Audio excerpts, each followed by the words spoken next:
as opposed to the first one? Better start. When I watch that tape, I want to see 5 guys playing in a stance, bouncing, stunting, swarming, defensive rebound attempts. I want to see them at a high level, but I also want to see us get balls. And then just build, so we know, okay, there was a lot in that first game of lack of execution. That game we didn't run wide. We had 30 opportunities to run, and probably half of them we ran down the middle of the lane, which gave us nothing. So we worked on it. We worked on our toughness things and see if that gets us better. You say a better start. Did you talk the other night about maybe starting Michael? Are you going to do that? Yeah, he's going to start. I don't know who else, how else will go, but it's obvious. I mean, what happened is everybody saw it. Like, okay, he's starting. Now, who are you going to bring off the bench? I mean, there was no question. Anybody in the building or the 9 states that watched it. So now it's like, what are we going to do?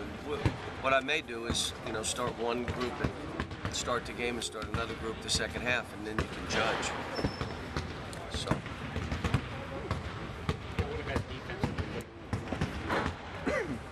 Well, this team will be. They're bigger, maybe a little bit faster. Where we, against Transy, there were opportunities for them to beat us on the dribble where they didn't keep going. This team will keep going, so we're going to see how we are in our ball defense, on-ball defense. But, I'm just looking for us to get better. We're going to play 8 guys, and the 9th man is Jared. That's what we have. That's who we'll play. I want to see Kyle play better. I know how good he is. I know how he's played. He didn't play that way. I want to see Anthony play tougher. He had 8 blocks and 8 rebounds, but he didn't. He's got to be a stronger player, a tougher player. Given his build, he's a slender guy. How can he get tougher and all that? You got to bend your legs. If you play straight up and down, you're going to get pushed by everybody. We worked on it this week. Just you got to bend over. You got to get lower. And the smaller that other player is, watch this, the lower you have to get.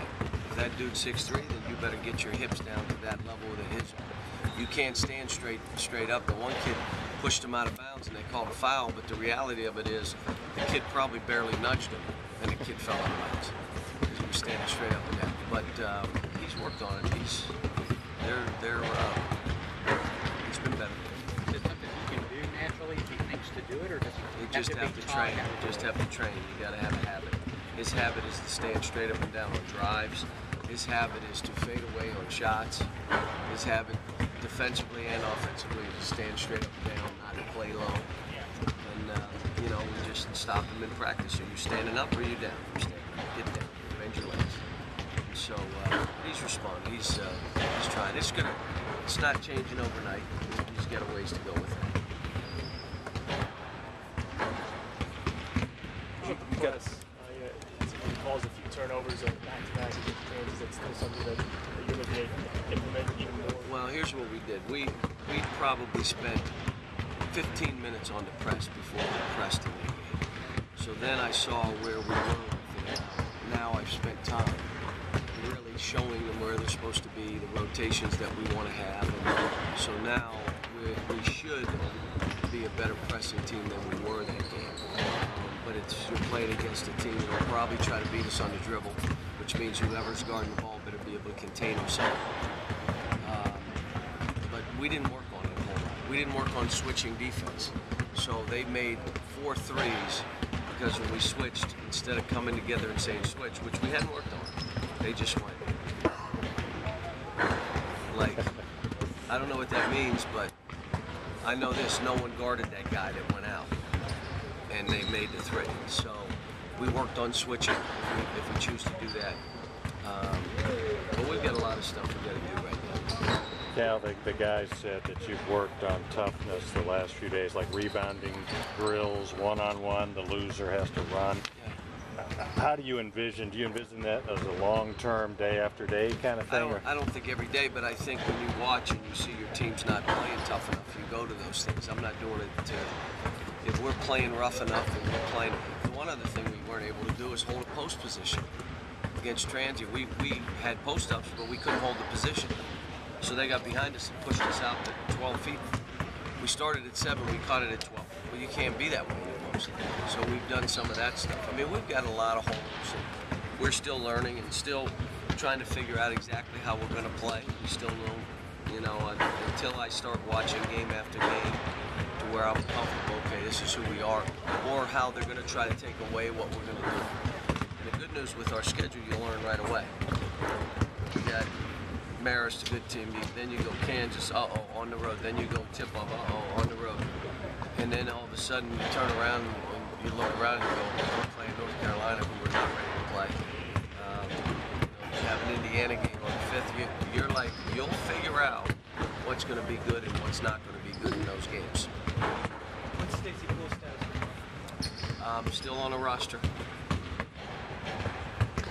One other thing about Anthony, you said on the high school level he did not post up a whole lot. He almost sounded like a guard bringing the ball up. How do you envision that process of making him up? I don't know if that we'll do much of that with him. I didn't do much of that with Marcus Camby. I think my team, if I remember back way then, we did okay. We played all right without posting him up. We posted other guys up. We used him in ways that he was better suited, and that's what we'll do with Anthony. Now, you post up Terrence Jones, you post up Michael Gilchrist, you post up Darius, you post up Kyle Wilshire, you throw lobs, you run him to the rim, you make him guard that, you let him be a secondary rebounder or offside rebounder, and you fly him up and down the court where their big guy cannot stay with him because he runs too fast.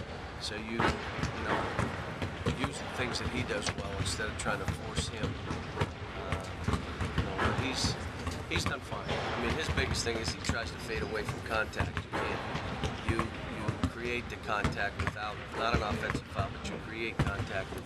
You keep people on their feet. You know, let them know over all those kind of things. He's still standing straight with that.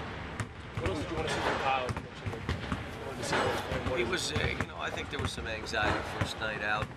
20-some thousand in the building. You know, he's looking like, oh my gosh, knowing it's on TV, everybody's watching.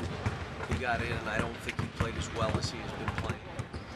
Broke off a lot of plays, you know, which is normal.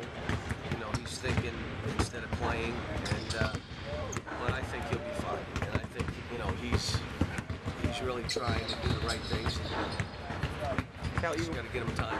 Even with all the other things Anthony can do you want him to develop into a guy who can post some, who has that in his game? Yeah, but that's not how we're going to win. I mean, we're not going to come down and post him 22 times in a game. Now, other teams have guys that'll try to do that. Every single time down, we're trying to throw him the ball in the post. And if not, we'll go high-low. Well, one, we don't play that way anyway, but you know, we're not going to do that anyway. But there'll be players that he should be able to post up and score on. But they better be real skinny.